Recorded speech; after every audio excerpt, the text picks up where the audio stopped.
কোন বিশ্বাসে তার ইলেকশন আসবে। তারপর আমি বলবো যে ঠিক আছে, দল যখন আছে আর কিছু না হোক, নির্বাচনের কি বলে নমিনেশন বিক্রি করা, এটাও তো একটা ব্যবসা তাদের। এর আগে সেই ব্যবসাই তারা করেছে, হয়তো সে ব্যবসা করতে পারেন। সেই জন্য নির্বাচনে আসুক, আমি সেই আহ্বান জানাই যে নির্বাচনে আসেন। বাংলাদেশ বিএনপি যে দলটা আছে, ভাসমান যে দলটা পাকিস্তান থেকে উঠে এসেছে, সেই দলটা কিন্তু সবসময় রাঙ্গা হাঙ্গামা দিয়ে আগুন সন্ত্রাস দিয়ে বিশ্বাস। তারা যদি কোনো অঙ্গি সংযোগ করে বা সাধারণ মানুষের উপর হামলা আক্রমণ করে, সেই কারণে বাংলাদেশ ছাত্রলীগ বলেন, আওয়ামী লীগ, তাদের প্রতিহত করার জন্য আমরা এক সাইডে রাজপথে দাঁড়াই। আদালত কমিটি কয়েকদিন আগে আপনি বলছিলেন এই সরকারের অধীনে নির্বাচনে যাওয়া মানে আত্মহত্যার সামিল। আপনাদের হঠাৎ করে কেন আত্মহত্যা করার ইচ্ছা করছে? ভেরি গুড, মাশাআল্লাহ, তালি দেন, বিউটিফুল। আমারও একটা মহসিন চালি।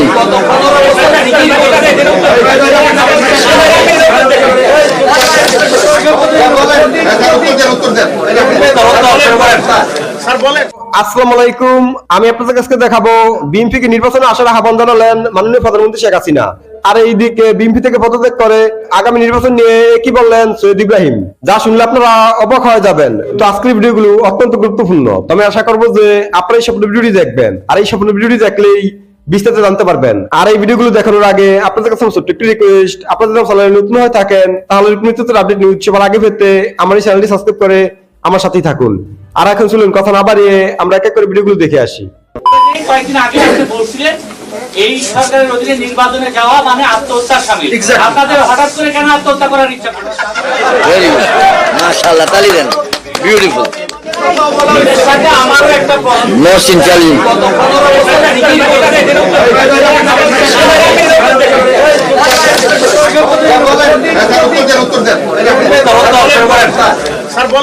জি আমি বলি, নাম্বার 1 হলো সাব্বির ছোট ভাই, আপনার প্রতি আমার উত্তর হলো, আপনি গতকালকে একাধিকবার ফোন দিয়েছেন, আমি ধরতে পারি নাই, এটা ক্ষমা চেয়েছি।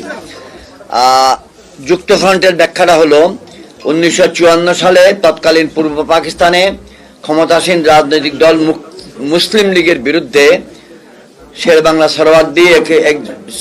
একে ফজলুল হক এবং হোসেন সরওয়ার্দী মহোদয়, তাদের নেতৃত্বে একটি রাজনৈতিক জোট হয়েছিল যার নাম যুক্তফ্রন্ট।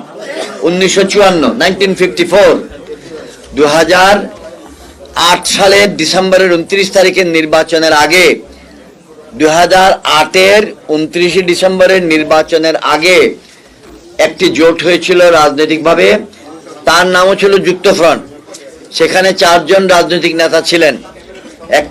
একজনের নাম ডক্টর কামাল হোসেন, একজনের নাম বি চৌধুরী, একজনের নাম সৈয়দ মোহাম্মদ ইব্রাহিম, একজনের নাম মুস্তফা আমিন, ABM মুস্তফা আমিন, ফরওয়ার্ড পার্টি। এবং ইন্টারন্যাশনাল কনফারেন্স সেন্টার ইম্পেরিয়াল হোটেলে ওই যুক্তফ্রন্টের আত্মপ্রকাশ অনুষ্ঠানে 4 জন শীর্ষ নেতার মধ্যে মঞ্চে বসার জন্য 2 জনের চেয়ার ছিল, আর 2 জনকে বলা হয়েছিল তোমরা নতুন রাজনীতিতে আসছো, এই প্রবীণদের সঙ্গে বসার জায়গা হবে না। আমি তার প্রতিবাদ করেছিলাম।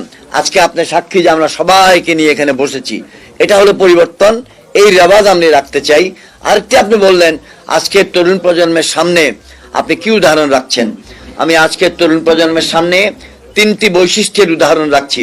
1, আমি সর্ব অবস্থায় মহান আল্লাহর দয়া, জনগণের দোয়ার উপরে বিশ্বাস রাখি, 16 বছর এটা স্থাপন করেছি। 2, স্বচ্ছতার সঙ্গে রাজনীতি করবে, এটা স্থাপন করেছি। 3, ঘরের খেয়ে পরিবারের সম্পদ ব্যয় করে, ঋণ করে, চাঁদাবাজিতে না গিয়ে, কালো টাকার পিছনে না ধাবিত হয়ে, সম্পদ অর্জনের দিকে ধাবিত না হয়ে 16টি বছর একটি রাজনৈতিক দল করেছি। আপনিও 1 টাকা আমাকে কোনোদিন অনুদান দেন নাই, দুবাই থেকে কেউ অনুদান দেয় নাই, শারজা থেকে দেয় নাই, চট্টগ্রাম থেকে দেয় নাই।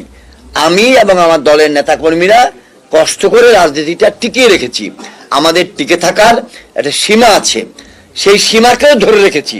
কিন্তু একটা পর্যায়ে, যেটা আমি ওই ভাইকে উত্তর দিচ্ছিলাম, আমার এই মুহূর্তে রাজনৈতিক অক্ষমতা, যে আর তো পেরে উঠছি না এই সরকারের বিরুদ্ধে আন্দোলন করে, এটা একটা সুনির্দিষ্ট অবস্থানে এসে দাঁড়িয়েছে 28 অক্টোবরের পরে। আমাকে একটা সিদ্ধান্ত নিতে হবে যে আমি কি নিশ্চুপ থাকবো নাকি আমি বিকল্প একটা পন্থা অবলম্বন করব। আমি বিকল্প অবস্থাটা নিলাম এই মর্মে যে আমি চেষ্টা করি আমার যে কথাগুলো বলার আর জায়গা নাই কোনোখানে, সেটা যদি আল্লাহ রাব্বুল আলামিন কবুল করেন পার্লামেন্টে বলার। বাংলাদেশ বিএনপি যে দলটা আছে, ভাসমান যে দলটা পাকিস্তান থেকে উঠে এসেছে, সেই দলটা কিন্তু সবসময় রাঙ্গা হাঙ্গামা দিয়ে আগুন সন্ত্রাস দিয়ে বিশ্বাস, তারা যদি কোনো অঙ্গি সংযোগ করে বা সাধারণ মানুষের উপর হামলা আক্রমণ করে, সেই কারণে বাংলাদেশ ছাত্রলীগ বলেন আওয়ামী লীগ তাদের প্রতিহত করার জন্য আমরা এক সাইডে রাজপথে দাঁড়াই, আদালত কোনো কিছু। যে কোনো দুর্ঘটনা কিংবা অগ্নিসংযোগ করুক, পিকেটিং করুক, সেজন্য আইন শৃঙ্খলা বাহিনীর সদস্যরা রয়েছেন সাধারণ মানুষের জানমালের নিরাপত্তার জন্য। কিন্তু আওয়ামী লীগ নেতাকর্মীরা কেন লাঠিসোঁটা হাতে রাজপথে থাকে? না, আপনি তো ইতিমধ্যে দেখেছেন বিএনপির যে অবৈধ যে প্রোগ্রামটা গেল, তো ওই প্রোগ্রামে কিন্তু 3টা পুলিশ ইতিমধ্যে দেখছেন নিহত। তো সেই সুবাদে আমরা যেহেতু এলাকায় নকলভাবে প্রত্যেকের নেতাকর্মী আছেন, তারা যার যার অবস্থানে শেষে দাঁড়ায়, দল ঘোষণা দেয় না যে আপনারা দাঁড়াবেন, এটা যার যার নিজ মতো। আপনারা বলতে চাচ্ছেন যে পুলিশ সদস্যরা যারা রয়েছেন তাদেরকে হেফাজত করার জন্য আপনারা রয়েছেন, পাশাপাশি সাধারণ মানুষের জানমাল নিরাপত্তায় আমরা সর্বদা মাঠে আছি। তো অনেকটা অবক্ষয় ঘটেছে আইন শৃঙ্খলা বাহিনীর, যে তাদের জানমাল নিরাপত্তার জন্য তারাই এখন ব্যর্থ হয়েছে। না, বিএনপি তো অবভিয়াসলি আগুন সন্ত্রাসের বিশ্বাসী, তারা কোন সময় কি করে কারোই তো সিউরিটি নাই। পুলিশ তো একার দ্বারা সবকিছু নিয়ন্ত্রণ করা সম্ভব না। প্রশাসনের চাইতেও ছাত্রলীগ আসলে ক্ষমতা বেশি রাখে। ছাত্রলীগ আর প্রশাসনের বিষয়টা তো কিন্তু এক না ভাই, ছাত্রলীগ পুলিশ বিষয়টা কিন্তু এক না, বিষয়টা সম্পূর্ণ আলাদা। পুলিশ হচ্ছে সরকারের, মানে সবার, আর ছাত্রলীগ হচ্ছে আমরা হচ্ছে দলীয়। আমাদের ছাত্রলীগ 52 ভাষা আন্দোলন বলেন, 71 যুদ্ধ বলেন, এই পর্যন্ত যত আন্দোলন সংগ্রাম যা আছে, বাংলাদেশ ছাত্রলীগ সর্বদা সর্বভূমিকা পালন করেছে, রাজপথে ছিল, আজ থাকবে। আমরা বাংলাদেশ ছাত্রলীগ ঢাকা মহানগর দক্ষিণ সদলকুণ্ড দাদার নেতৃত্বে, যাত্রাবাড়ি থানা ছাত্রলীগের সভাপতি আতিক হাসান, সাধারণ সম্পাদক রিপন হোসেন ফাহিম ভাইয়ের নেতৃত্বে রাজপথে ছিলাম, আজই থাকবে। বাংলাদেশ ছাত্রলীগ আমরা যেভাবে আজকে ছিলাম, অতীত ছিলাম, আপনারা সবই দেখেছেন। বাংলাদেশ আওয়ামী লীগ আগুন সন্ত্রাসে বিশ্বাসী না, বাংলাদেশ আওয়ামী লীগ সাধারণ মানুষের ভোটে বিশ্বাসী। আমরা সবসময় বাংলাদেশ আওয়ামী লীগ বলেন, ছাত্রলীগ বলেন, যুবলীগ বলেন, সাধারণ মানুষের জানমাল নিরাপত্তায় রাজপথে ছিলাম এবং কি এখনো আছে। অগ্নিকাণ্ডর ঘটনা ঘটাচ্ছে ছাত্রলীগ, যুবলীগ এবং দায় চাপানো হচ্ছে বিএনপির উপর।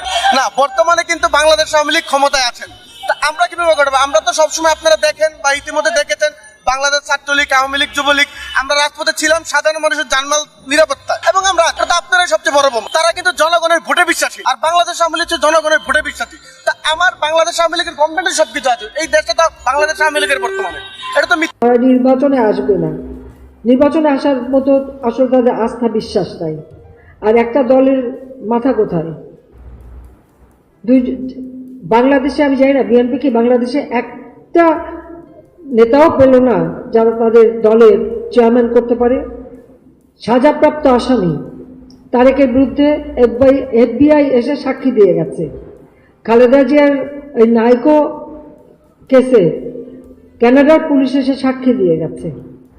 তো যারা এরকম দুর্নীতিবাজ 21 আগস্ট গ্রেনেড হামলার মতো হামলা ঘটাতে পারে, তো তাদের নেতৃত্বে যে দল, কোন বিশ্বাসে তার ইলেকশন আসবে? তারপর আমি বলবো যে ঠিক আছে, দল যখন আছে, আর কিছু না হোক নির্বাচনের কি বলে নমিনেশন বিক্রি করা, এটাও তো একটা ব্যবসা তাদের। এর আগে সেই ব্যবসাই তারা করেছে, হয়তো সে ব্যবসা করতে পারে। সেই জন্য নির্বাচনে আসুক, আমি সেই আহ্বান জানাই যে নির্বাচনে আসেন, কার কত দৌড় আমরা সেটা দেখি, জনগণ কাকে চায় সেটা আমরা যাচাই করে দেখি। এবং ইতিমধ্যে যে সমস্ত দল নির্বাচনে যোগ দেওয়ার ঘোষণা দিয়েছে তাদেরকে সাধুবাদ জানাই, ধন্যবাদ জানাই, এবং এটুকু বলতে পারি যে এবারের নির্বাচন কেন আওয়ামী লীগের আমলে প্রত্যেকটা নির্বাচন অবাধ নিরপেক্ষ হয়। এবং এবারে আমি বারবার নির্দেশও দিয়েছি যে জনগণের ভোটের অধিকার, আমার ভোট আমি দেব, যাকে খুশি তাকে দেব। জনগণের সেই অধিকারটা নিশ্চিত করেই আমরা নির্বাচন করব। এখানে আমরা কোনো হস্তক্ষেপ করব না, নির্বাচন কমিশন অবাধ নিরপেক্ষ নির্বাচন করবে, সেটাই আমরা চাই। নির্বাচন বানচাল করার চেষ্টা কেউ করবেন না, করলে সেটা ভালো হবে না, তার পরিণতিও ভালো হবে না, এটাও বাস্তবতা। তবে যারা ইতিমধ্যে নির্বাচনে যোগ দেওয়ার ঘোষণা দিয়েছে তাদেরকে আমি স্বাগত জানাই, ধন্যবাদ জানাই। নিশ্চয়ই তাদের নির্বাচন অবাধ সুষ্ঠুভাবেই নির্বাচন হবে। জনগণ তাদের চাইলে ভোট দেবেন, তারা পার্লামেন্টে যাবে, কথা বলবে, আমরা সেটাই চাই, সেইভাবেই আমাদের নির্বাচন অনুষ্ঠিত হবে। আর যারা এখনো দ্বিধাদ্বন্দ্বে আছে তাদেরও বলবো যে আপনারা আসেন নির্বাচনে, অবাধ নিরপেক্ষ নির্বাচন হবে, এতে কোনো সন্দেহ নেই। আমরা নিজেরাই আহ্বান করেছি যে যদি পর্যবেক্ষক আসবে, আমাদের এখানে কোনো দ্বিধা নেই, কারণ আমরা তো আমাদের জনগণের ভোট চুরি করা লাগবে না, জনগণের আস্থা বিশ্বাসই আমাদের উপর আছে। আন্তর্জাতিক সংস্থার যে সার্ভে সে রিপোর্টেও সেটা এসেছে যে কতটা আমাদের উপর তাদের আস্থা, জনগণের আস্থা। কাজে আমরা আমাদের সেই বিশ্বাস নিয়ে, আত্মবিশ্বাস নিয়েই আমরা নির্বাচন করব। আজকে আমরা আমাদের নির্বাচনে প্রার্থী ঘোষণা দেব। 300 আসনে 3000-এর উপরে প্রার্থী। অনেক সময় লাগবে আমাদের এগুলি দেখতে। যাই হোক, আমি সবাইকে ধন্যবাদ জানাই এবং আমাদের দেশবাসীকে আবারও আমি আন্তরিক অভিনন্দন জানাই যে আপনারা দেশবাসী, আপনারা আপনাদের ভোটের অধিকার আত্মবিশ্বাসের সাথে প্রয়োগ করবেন। তো আমি আশা করছি যে আপনারা সব ভিডিওটি দেখেছেন। তো আপনাদের যদি বিভিন্ন কোনো মতামত থাকে আমাকে অবশ্যই কমেন্টে জানাবেন। আর আপনারা যদি আমার চ্যানেলে নতুন হয়ে থাকেন তাহলে আমার এই চ্যানেলটি সাবস্ক্রাইব করে আমার সাথেই থাকুন। তো দেখা হচ্ছে পরবর্তী ভিডিওতে। সে পর্যন্ত সবাই ভালো থাকবেন, সুস্থ থাকবেন। আল্লাহ হাফেজ।